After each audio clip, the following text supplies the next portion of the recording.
By now you've probably heard some online voices saying that the traditional Latin Mass has either been completely banned by the Vatican or that it has been completely banned in St. Peter's Basilica. Late on Friday, the Vatican issued an order regarding the Latin Mass that has gotten a lot of reporting.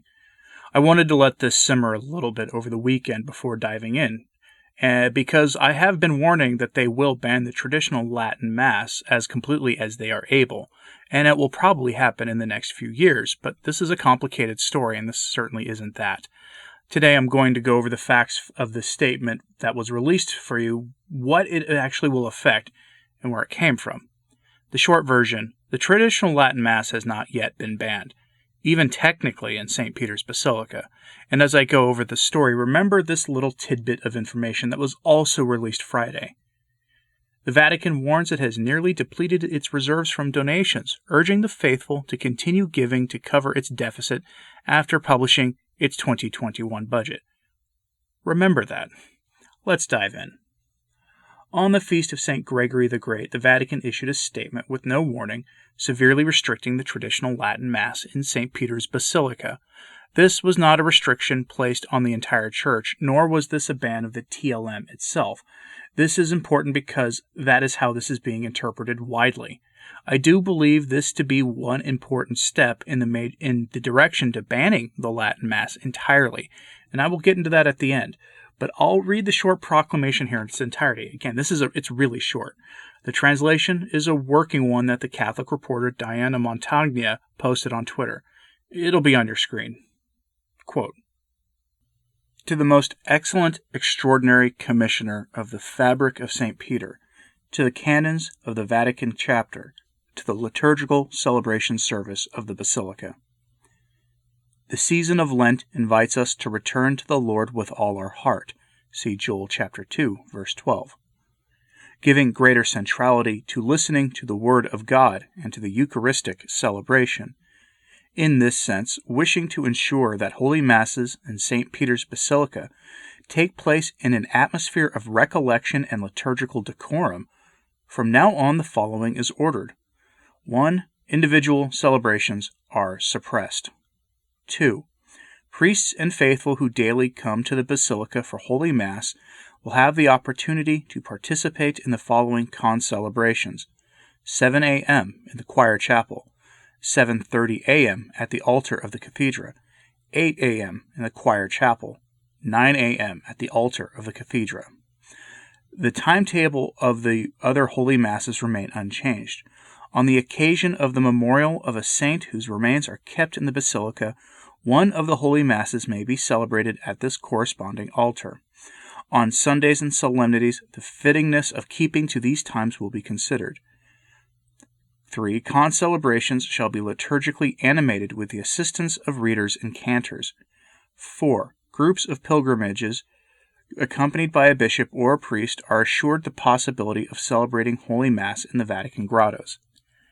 And 5. With regard to the extraordinary rite, authorized priests may celebrate at 7, 7:30, 8, and 9 in the Clementine Chapel of the Vatican grottos. The present dispositions will come into force on the 22nd of March, the Monday of the 5th week of Lent. From the Vatican, 12th of March, 2021. Primacy for the Basilica is being given to the Novus Ordo Missae. Speaking strictly technically, the TLM is being limited at the facility and put into the literal catacombs of the building, unless it's being said specifically by a select group of unnamed authorized priests. The symbolism isn't lost on anyone here. What strikes me is that this is being done in the name of liturgical decorum, if you can believe it. They say that they're enforcing liturgical decorum by banning the most reverent Mass and instead allowing only a liturgy prone to the use of pop music and indecorous behavior by the laity, including adopting prohibited postures restricted only to the priest. This is something unintentionally ironic, and as Diane Montagna said on Twitter, quote, "Effectively, what today's letter appears to suggest is that 1. At least for the foreseeable future, in the main body of St. Peter's Basilica, priests and faithful will only experience the Holy Mass concelebrated in the Novus Ordo. And 2. The extraordinary form will go underground." End quote. But there is some important contextual information here. This move comes 1 month after Pope Francis appointed Cardinal Mauro Gambetti as the new archpriest of St. Peter's.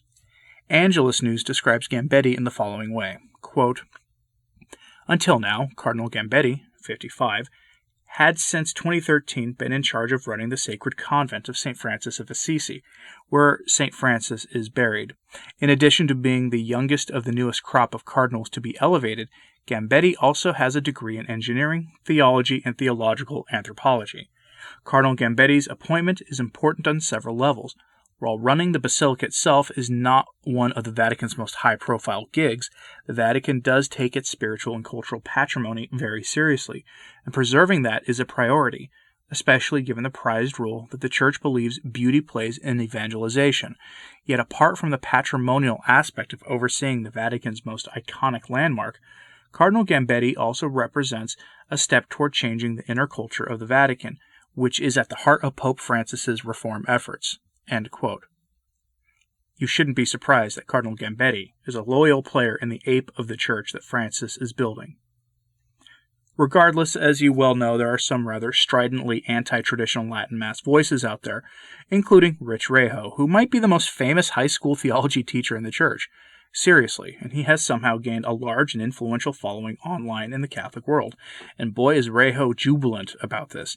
He has a long history of antipathy and hostility to sacred tradition and the traditionalist movement in the church. But he's not the only one celebrating. But it's time to clear something up. There was some initial doubt whether this move was real or not. Edward Penton, the noted Catholic journalist, tweeted this, quote, "There are reasons to believe this unsigned letter appearing to come from the Secretariat of State and suppressing individual masses being celebrated in the main body of St. Peter's Basilica is fake. Checking with the Holy See press office for confirmation." End quote. That tweet inspired a lot of talk across the internet about this being some kind of papal ascension anniversary prank done on the benefit of Francis, since the notice was not only issued on the feast day of the great liturgist St. Gregory the Great, but also on the anniversary of Pope Francis' ascension to the throne of Peter. But later, Penton would tweet that his sources within the Vatican confirmed the letter's authenticity, though this was done outside of the typical channels. This is the effect this will have, as described by one priest that Steve Skojec quoted in his piece at 1 Peter 5. Quote, "Today marks a sad development I hope I would never see. The suspension of the possibility of a priest being able to turn up in the sacristy of St. Peter's Basilica and being able to celebrate Mass at one of the many side altars of the Basilica. Furthermore, the celebration of Mass in the older form is now to be limited to quote-unquote authorized priests at a single altar in the crypt at either 7 a.m., 7:30 a.m., 8 a.m., or 9 a.m. It was such a sign of the universality of the Church that a visiting priest could celebrate Mass easily in the heart of Rome, be guaranteed a small congregation as he arrived at the altar. I am immensely grateful for the many times I have celebrated Mass in the Basilica in this way, with hundreds of people whose names I shall never know in this life. These Masses will always be a very precious memory for me. With all due respect to those whose competence it is to make such decisions, I am truly sorry that I will not be able to have that experience again, and that it will also be denied to those who are not able to experience it." End quote. Some are describing this move as leaving St. Peter's a desolate place. It was very common to see the traditional liturgy offered in its low Mass form, set at numerous side altars at the same time. And no, that practice is not distracting for the faithful if you've never experienced it, as the low Mass is a very quiet liturgy. In St. Peter's, you could have several Masses offered simultaneously, which is a beautiful sight to behold, and the mind is boggled at the potential graces that being present at that many Masses at the same time. Now it's gone, effective at the end of this week, and is being done in the name of Lenten liturgical decorum, of all things. Now, this is being done by a liturgist known for his innovations and his modernism, and he's going to be paying a visit to Cardinal Sarah's old post, which is also an important development, as Cardinal Sarah's successor there has not yet been named. So get ready for that, because this is just the beginning. As I said at the start, this is an important step to banning the TLM entirely. St. Peter's Basilica is the most iconic building for worship in the church, and it is the natural home of the traditional Latin Mass. And given all that is going on in the church, this is what the hierarchy in Rome chooses to address. This subject, not anything else. For them, the restricting of St. Peter's in the name of liturgical decorum is the top priority, and it's a very important symbolic act. It's pretty rich, all things considered. But remember, the Vatican has depleted the tithes it has on hand, is asking the laity to cover the gap. Remember their continued restrictions on the Latin Mass and their antipathy towards sacred tradition when you see a second collection announced in the coming weeks for the Vatican. Some are saying this move isn't that big, but it actually is. It functionally restricts the access to the traditional liturgy to a set of approved priests who will almost certainly only give sermons on approved subjects, and restricts those masses to the earliest hours of the day, which on a Sunday may be fine, but the rest of the time will pose challenges to the faithful seeking the traditional sacraments. And this is a critical step in the move to ban the traditional liturgy. They're clearly doing this piecemeal, one step at a time, and it all began several years ago, when the Franciscan Friars of the Immaculate were functionally disbanded at the direction of Pope Francis, and few should ever forget it. They were the first traditional group targeted, and they won't be the last. These groups the Vatican has greater authority over directly, like with St. Peter's, and so that's where they're starting. So no, the TLM has not been done away with, at least not yet, but do keep a vigilant eye on this because unless something changes, it will be gone, likely made possible when Benedict XVI passes. So there's the facts of the story, with, of course, my editorializing as usual. Let me know your thoughts on this in the comments, please. As always, pray for the church, and thank you for your support of this channel. It is appreciated. Thanks for listening. I'm Anthony Stine. Ave Maria.